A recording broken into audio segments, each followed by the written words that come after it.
అమ్మవారి యొక్క 283వ నామం సహస్రాక్షై నమః.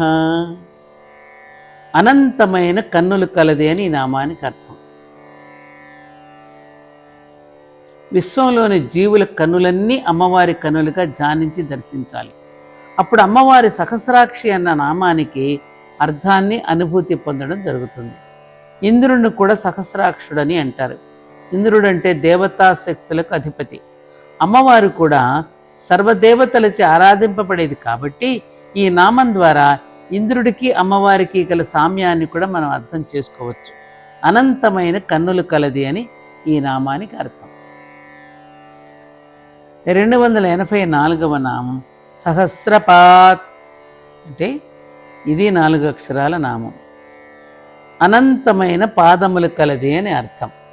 ఇంతకు ముందు చెప్పిన సహస్ర శీర్షవదన సహస్రాక్షి నామాల్లాగానే ఈ నామాన్ని కూడా విశ్వపరంగా అర్థం చెప్పుకుంటే విశ్వంలోని జీవుల పాదాలన్నీ అమ్మవారి పాదాలుగా ధ్యానిస్తే ఈ నామం యొక్క అర్థం మనకు దర్శనమవుతుంది. అనంతమైన పాదములు కలది అని ఈ నామానికి అర్థం. సహస్ర శీర్షవదన సహస్రాక్షి సహస్రపాత్ అని ఈ 3 నామాలు విష్ణు సహస్రనామాల్లోనూ శివ సహస్రనామాల్లో కూడా వస్తాయి. మనకి ఈ ముగ్గురికి ఉన్న ఈ 3 నామాలను బట్టి విశ్వానికి అధినాథుడై పరబ్రహ్మగా చెప్పబడే ఒకే ఒక దేవుని యొక్క 3 రూపాలే ఈ ముగ్గురివి అని తెలుస్తుంది.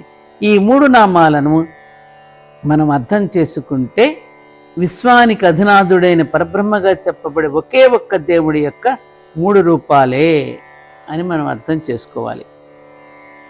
ఎన్నెన్నో తలలను, ఎన్నెన్నో ముఖాలను, ఎన్నెన్నో కళ్ళను, ఎన్నైనా పాదాలను కలిగి ఉండడానికి అవకాశం కలది. సింపుల్గా చెప్పుకోవాలంటే